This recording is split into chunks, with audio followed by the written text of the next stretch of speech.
Hello, and welcome to the Soul of Innovation podcast. I am the host, Thomas Anglero, and my mission for this podcast is to share with you those private thoughts and reflections that I have being one of the top keynote speakers around the world on technology, motivation, and innovation. I hope you truly enjoy all the lessons I share, all the dots I connect that sometimes are just really difficult to get out, but it's all for you. I truly hope you enjoy this episode. Welcome to the Soul of Innovation podcast. I'm Thomas Anglero, and I am pumped today because I just saw a video that has inspired me, that has made me reflect and remind myself how incredible and lucky we are, how incredibly lucky you are, how incredibly lucky we are to just have every moment that we could decide to do whatever we want and make great things happen. Not great things by anybody's standard, but by our own standards. This video I was watching was a gentleman called the Iron Triathlete. I think that's his name. The Iron Cowboy. That's his name, the Iron Cowboy. He did 50 Ironman triathlons in 50 days in 50 U.S. states in a row. This is incredible. This guy's incredible. He gave a speech at Google's because Google welcomes or invites people who've done amazing things to something called Google Talks.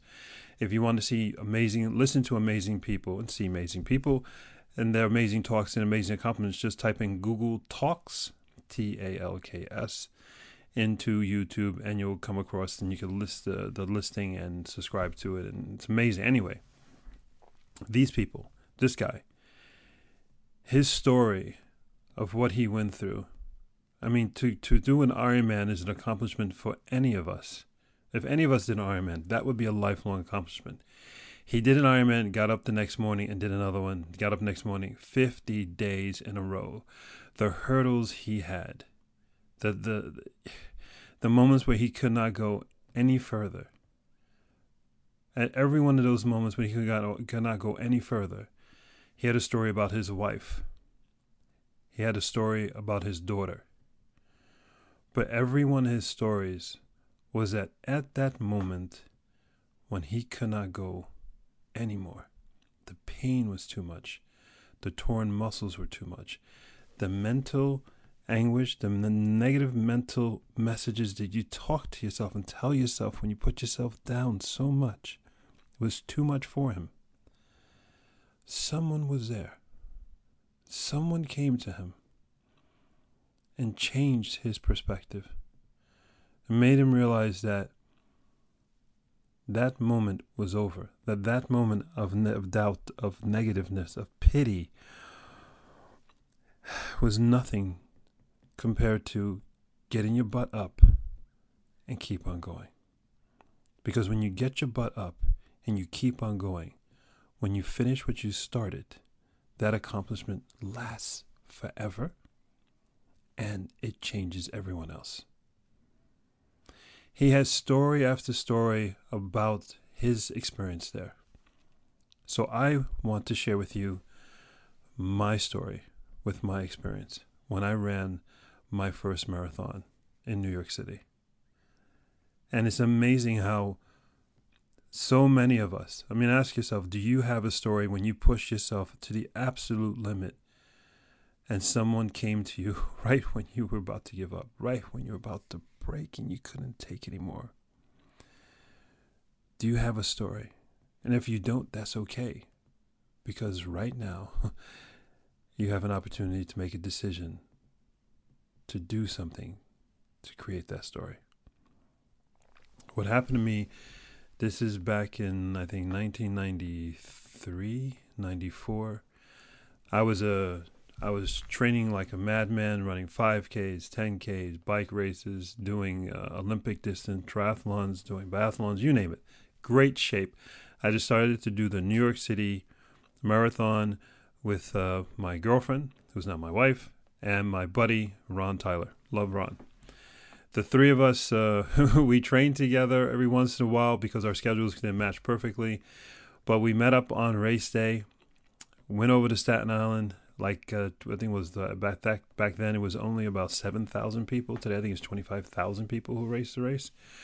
Anyway, we started the marathon together, and we did the whole first half of the marathon, three of us together, and it was they said 4 million people line up to clap for you in the marathon. There's nothing like running the New York City Marathon. You want to feel no pain. You want to feel on a high. You want to feel like if you ever needed attention, you run the New York City Marathon, and your ego will be fed insanely, right? So we're floating along, and my girlfriend, who's now my wife, she has because she's Norwegian, she has a Norwegian flag on her chest and on her back.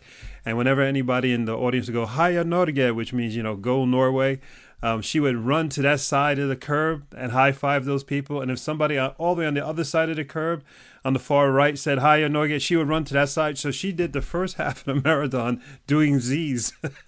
She must have ran 3 marathons that day. It was so much fun. When we got to the halfway point, we found this abandoned building, which there's tons of in New York. And we ran off the marathon course, ran into the abandoned building, into the backyard. And we all just urinated because you got to go to the bathroom when you're running a marathon, right? And there's no porta potties back then. So the problem with that was the first time we had stopped running. When we started to run again, my body, my right knee started to swell. I had never had a knee problem before. So I told Ron and Camilla to keep on going, and that I'm hurting too much. And they left me and they kept on going. And I was just trying to do my thing. And I realized I could not run anymore, or I was at a hobble. I finally made it to the 20-mile mark, and I was at the tip of Central Park, and I couldn't run anymore. But I still had another, I think, 4 miles left, or 6 miles. I forget, saying 6. And my body was done. My right knee was the size of a watermelon. I am not exaggerating. I looked down and I said, how can my skin possibly stretch this much? I can't lift my leg. I'm in so much pain. I've just done 20 miles and I got another 6 to go. And my skin's about to explode from being so swollen. My knee can't take any weight. I'm mentally shot. The sun has set. I've been running since 6 in the morning. I was broken. And I was ready to give up. And as I looked down, as we entered the north part of Central Park, I looked down and I go, I can't do this. I can't do this. And all of a sudden, this guy comes out of nowhere. There was nobody around me. I'm telling you, I was in an abandoned part of the northern part of Central Park. There were no crowds or anything. It was too late in the day. I had taken too long to run. People had gone home. Nobody was there to cheer. And I tell you, this guy appeared out of nowhere with the softest voice. And he came up next to me. He goes, "It looks like you could use some company." I would have naturally, I was in New York mode. I would have naturally say, go to hell or something like that. But his voice was so soft, so soothing. I just nodded, yeah. And he just kept on talking to me as we slowly began to walk. Slowly started moving again. And he kept me company, I think, for over 2 hours. He did all the talking. But his words, his energy was flowing through me. He kept me going. When we got to about 100 meters from the finish line, the 100 meters before the finish line, it was a downhill to the finish line. I turned to him and he said, "You got this."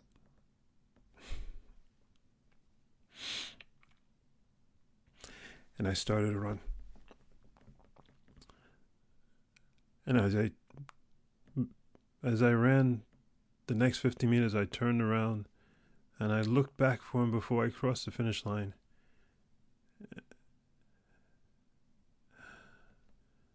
And he was gone. And I finished my first marathon. I turned around, looking for him to wave hi, to thank him. I wanted to run back to him and give him a hug. But he was gone. At those moments, when you push yourself to your absolute limit, and you don't think you can go on anymore, someone shows up to help you.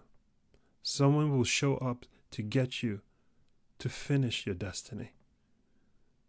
To be the person that you know you could be, but right in that moment, you just cannot believe in yourself anymore. The Iron Cowboy and his 50 Ironmans in 50 days and 50 states, his story reminded me of my story and my experience. I'm wondering, what's yours? Have you put yourself out there so much that you could not physically go? I mean, you're thinking you're going to die. And you're looking at your body and like, this thing is breaking down. Someone's going to be there for you. Someone has probably been there for you. Maybe it wasn't something physical. Maybe it was something mental. You were about to break down, and at that moment when you could not go on anymore, someone showed up. Someone called you. Someone put her arm around you. Who was that person? You see, we're not alone. You're not alone. There's always going to be someone there. But you have to get to that breaking point. Not that casual, oh, I'm so upset. That's not a breaking point. It's to the point where you cannot go on anymore. My life cannot continue. I am going to die. Point. That point, you will not be alone. That's when someone shows up and says, looks like you need some company. I don't know who that guy was, but in my mind, I always remember him as my angel. My angel. How many angels have you had? Those angels will come to you when you're there and when you know most need them. Don't discourage. Don't run from adversity, from possibly getting your feelings hurt, from possibly losing, from risk. Run to it. Run to all challenges. Get yourself in the most uncomfortable situation possible. You don't think you can do it? Then you damn well better do it. That is what you should be running to. You want those moments. Because in that moment when you're going to break, someone will show up for you. And you realize you've never been alone. That you're always being taken care of. And I'm not talking anything religious, anything like that. I'm just telling you that we're all in it together. And someone will show up for you. Someone always does. But you have to be at that point where you're going to break. So go for it. Try to break yourself. And in the process, try to achieve something absolutely incredible. Absolutely incredible. What do you dream of? What do you think is absolutely insane? Go for it. Go for it. Because that right when it's not going to work, right when you can't do any more, that person will show up. Isn't that exciting to know that you're not going to get broken, that someone will show up there for you right at that moment where you cannot go on? It's our gift, but we have to pay the pain to get and see the gift. Go for the pain. Run to the pain. Choose the pain. Every day. He did 50 days in a row. He chose the pain. And he has more stories about love. More stories about, forget loneliness, being together with people. He met thousands, tens of thousands of people showed up along his race as he raced. They ran with him. They swam with him. They biked with him 50 days in a row. He motivated people to lose weight. He partnered with Jamie Oliver, the cook, to reduce obesity in children throughout the United States as he ran throughout the United States. Sponsors showed up. Love, people. This is what it's all about. When you ignite yourself, when you choose a goal, you will inspire other people and you will make a difference to tens of thousands, maybe tens of millions of people. And when you think you're going to break, a person or people or a group will show up and give you the love you need.